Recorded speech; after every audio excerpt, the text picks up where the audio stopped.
Hi everyone, it's Holly and welcome to my 4th weekly wrap-up. I feel like I do that every time. I don't know which one it is. I should and I write it down, but I don't have that in front of me. You know, whatever. So I read 3 books in the last week, which was pretty good, although one of them I read like yesterday. So, you know, whatever. So the first one is The Bible of Unspeakable Truths by Greg Gutfeld. I had said I was reading this in currently reading it in my last weekly wrap up, and I did finish it. I gave it 4 stars. I enjoyed it. It's kind of just like a social and political, mostly social commentary. It's just like funny ridiculousness. I like Greg Gutfeld and I like his sense of humor, and I do watch him on TV sometimes. Not as much as I used to when I was younger. By younger I mean like in college, but I can definitely like hear his voice in this, which is great, and I did enjoy it. It was my first nonfiction book of the year. I do own another one of his books, and hopefully we'll get to that this year as well. I read 2 Lorraine Heath books, so I think the series is called like The Scoundrels of St. James, something like that. So I read the first 2. The first one is In Bed with the Devil, and I loved this book. I gave it 5 stars. I think it's my favorite Lorraine Heath book, and it's so hard. I was trying to write a review for it, and I feel like it's one of the most boring reviews I've ever written because it's so hard for me to put into words why I liked this book so much. I don't know if you've had this feeling before, but sometimes there's just a book that something about the characters and the world and the way it is written just immediately it grabs you, and you are completely immersed in that story, and you care so much about these characters, and that is how I felt about this book. And that's just something that is, you can't explain why it does that, and I feel like that's where I'm lacking. It does do that. This series is basically about this group of 5 friends, I guess, who were orphans or in a bad situation, and were like, if you've ever seen Oliver, it's kind of that situation, and by that I mean I feel like it is that situation. I've never read Oliver Twist because I don't like Dickens. It's a personal thing, but I've seen like the old movie, like the one from like the 60s or whatever, and I have listened to the musical soundtrack more times than I can count, and I love that soundtrack. But the characters in here, I'm pretty sure, are named after characters in Oliver Twist, but there's like no like acknowledgement or anything about that. But like, it's a group of, when they were kids, they were kind of like thieves, and their leader is Fagin, which I'm pretty sure that's the name of the guy in Oliver Twist. And there's Dodger. I know there's a Dodger because he's in my favorite song.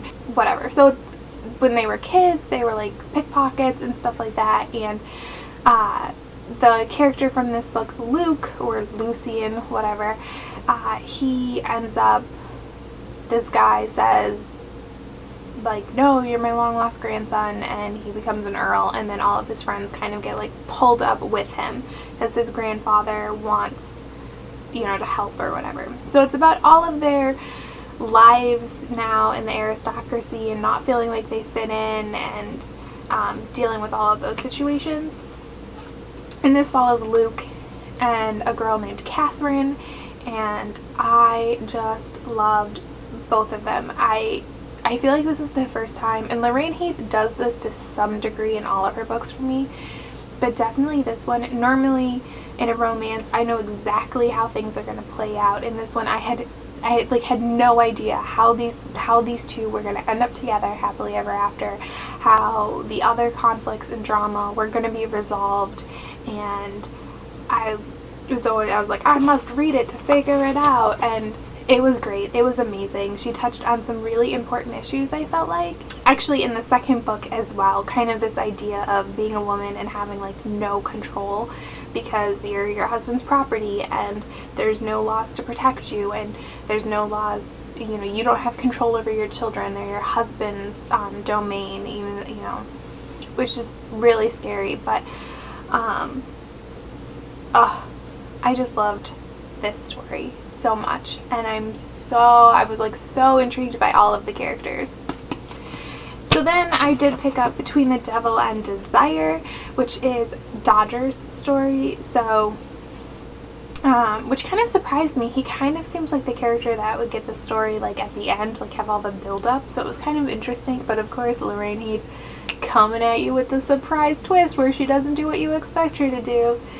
And a woman named Olivia is in this story, and Dodger ends up like inheriting when Olivia's husband dies for some reason, unbeknownst to anybody really.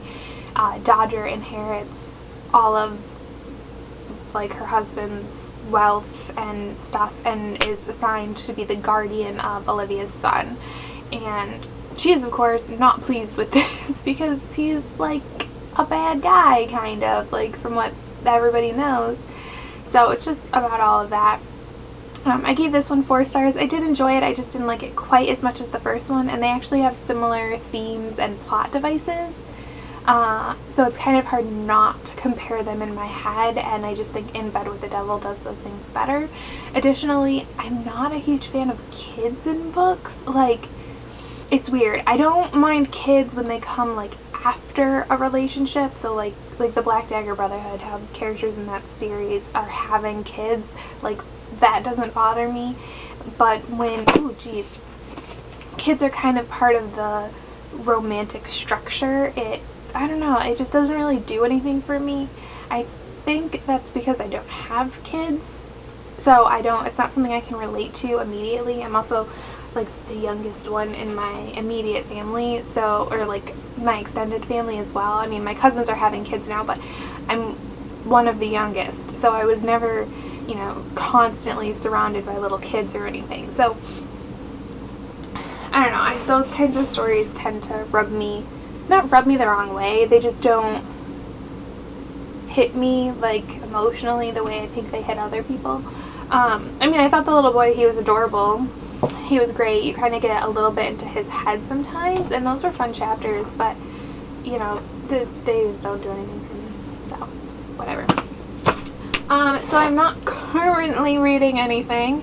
I did just finish in Between the Devil and Desire yesterday, like I said.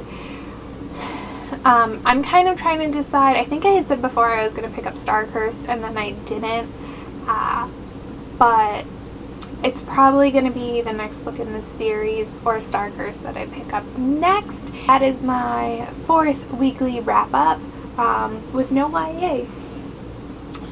It's the romancy nonfiction YA. It's just fine. Yeah, so thank you so much for watching. If you want to talk about anything you're reading, or you want to talk about what I read, or anything like that, feel free to let me know down in the comments below. Thank you so much for watching. Bye!